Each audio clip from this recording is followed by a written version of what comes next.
Hello guys and welcome back to the channel. In this video I'm going to show you how I'm going to upgrade a Storj server. The current config is 8 hard drives and a motherboard that's too large. This is because I had to upgrade the motherboard after I had already built the setup, and then a year later I also needed to add a fan, and now everything just cannot fit in the cage. And also I want to add some more hard drives and it's just not possible in this case.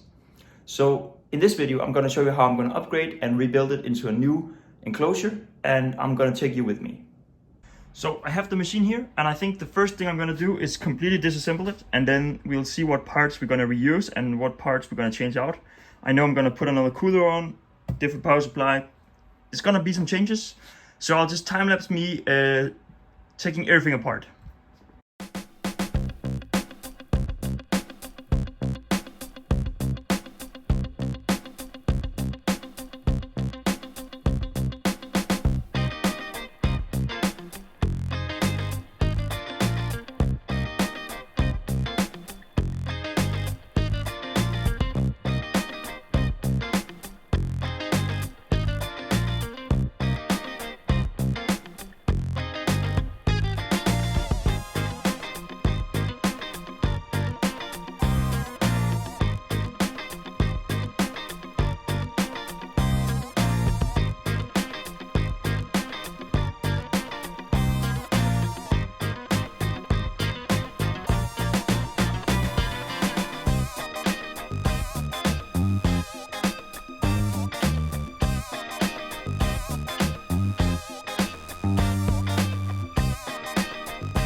Alright, so everything has been disassembled, and I did install the new cooler that will be in the case, as you can see on the CPU.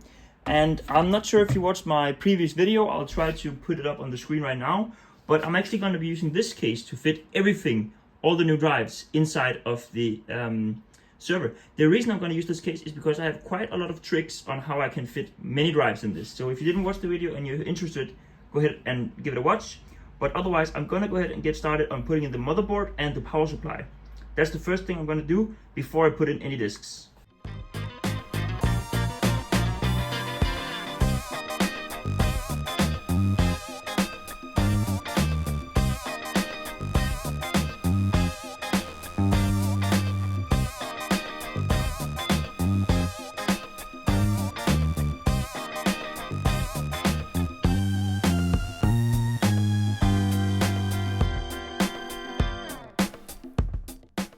Alright, so far so good. So now the power supply and the motherboard has been installed. Most of the motherboard cables have been attached.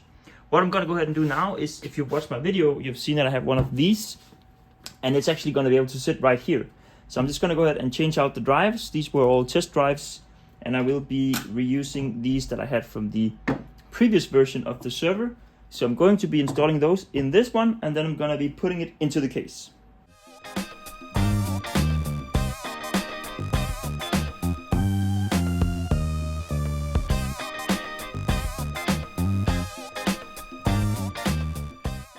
Alright, so as you see right here, all 4 10 terabyte drives has been installed in this one.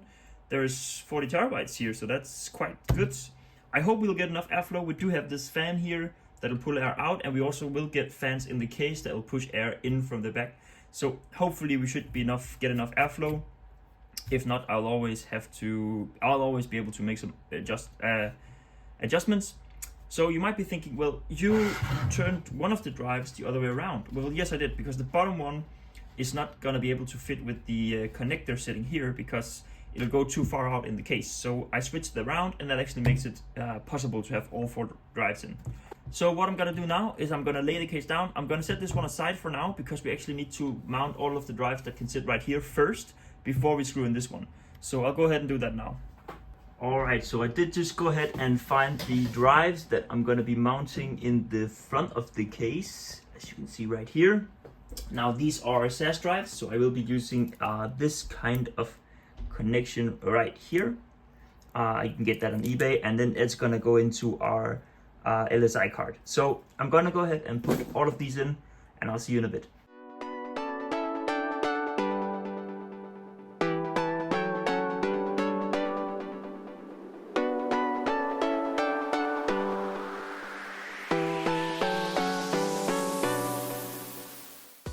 Alright, so now we have done the first 6 disks, so that is 60 terabytes. I think the next thing I'm gonna do is actually mount 3 up here in the space that is right here. I have some 3D printed brackets, something like this, that will slide right in and make me able to mount them. So I just screwed in the 14 terabyte drive into the adapter right here, and that will then fit up in this slot right here. I'm gonna do that 3 times and then I'm gonna mount them. Alright, so 3 drives are mounted on the 3D printed brackets. Now it's just a matter of mounting it right here. So another 3 disks are mounted. Now we are looking at a total of 1, 2, 3, 4, 5, 6, 7, 8, 9 disks. What I'm gonna go ahead and do now is I'm gonna install some fans in the top up here. 2 of those, and I'll see you in a bit. Alright, so we now have double exhaust fans up here. That's fine. Hopefully they'll draw some air over these discs right here. I'm hoping these won't overheat because these 3 actually don't have an active fan, but I will be monitoring it for sure. And then I also have 2 intake fans here in the front. It's gonna be sitting right here. So next step is actually installing the 4 discs that are gonna be sitting right here. So I'm gonna go ahead and do that now. Alright, so just like that, we have the 4 bay mounted. It has some screw holes in the bottom. If you want to see how exactly I did it, I have a video that I left in the video I showed it earlier. And we have the little fan that helps draw out some air, and then a fan in here that will also make airflow go this way. I just hope that these will have enough airflow, but we'll do testing, and if not, I'll have to just remove 1 or 2 or whatever has to work. So we're getting far with this build. It's quite a big build. I think I'm gonna do some cable management now before I screw in the rest of the stuff, and also make sure that each disc has some power connections. So I'll go ahead and do that. So I got many of the drives connected with data and power. We got some SSDs powered. We got the drives up here with power, just not data yet. That'll come. And if you look around here, I am working on some cable management. Let me spin it around. I am gonna be working on some cable management. I'm gonna be tidying this up right here. I know people say don't use Molex, but I have done it many times and it does not fail ever. We got these drives down here wired up, as you can see. So that should be good. So now we are still missing some drives in the front, and I'll do that and see you in a bit. Alright, so far so good. So we have the large LSI card in here. It is connected with all data cables and with the PCIe cable for power. And what I'm gonna do now is I'm gonna install a fan. I did this 3D print here where I could put a fan underneath to cool the LSI card. And then I think we're gonna install 1 more drive. I have a little fix to install a drive in a PCIe slot. And then we have the 2 drives that are mounted. I'll show you. So they are mounted like so. So they'll sit on top of the, when you close the case up, it'll sit on top of the side panel. So basically like so. So that means they will be mounted on the case like that. And I think I'm gonna go ahead and just try to do a little more cable management. I might not be able to do much more. I have been doing a little bit, but there is just a lot of cables in a small area. So let me install the last few bits and I'll see you in a bit. Alright, so just like that, every single disk has been wired up except for the 2 that will be wired to these cables. That is the ones that will actually come out of the side panel right here.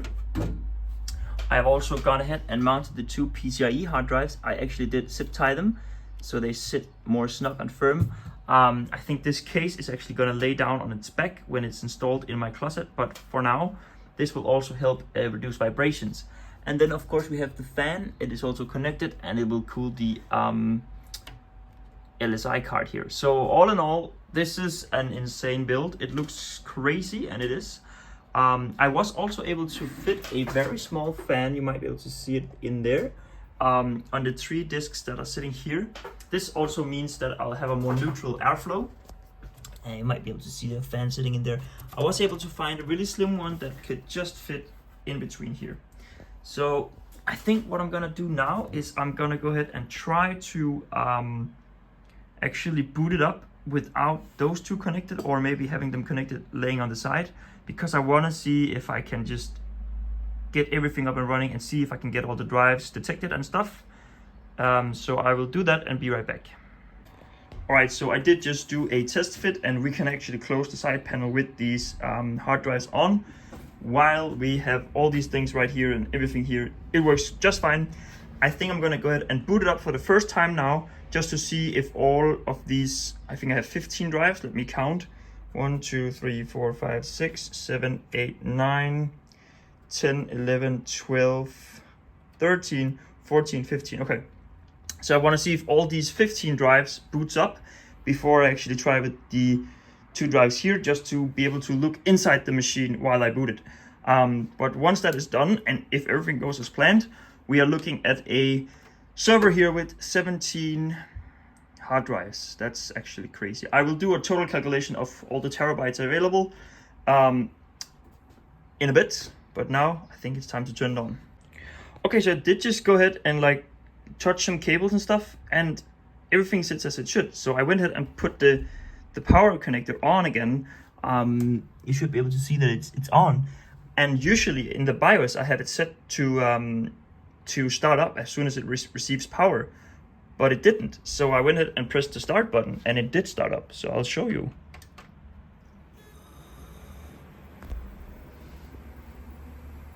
So I don't know why, but maybe I'll have to look at the BIOS settings again.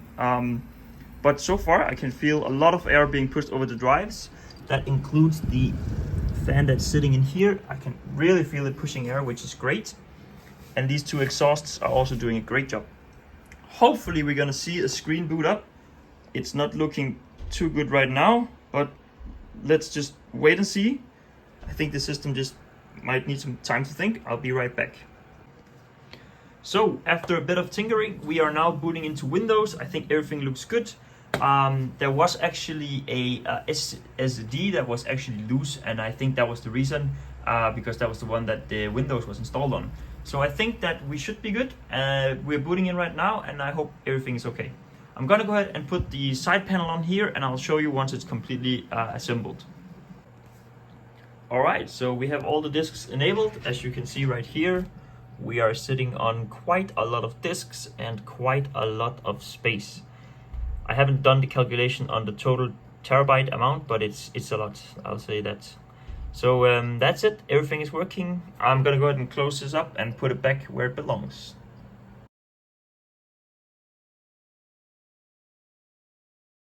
So that's it for this video. If you made it this far, maybe you like this content, consider leaving a like or subscribe. The server is running up right behind me in the closet. Everything is looking great. All disks are detected, and it's been running for 24 hours so far without a problem. I will continue to monitor it, and if something comes up that's interesting, I might make a video of it. Thank you guys so much for watching. Have a great one.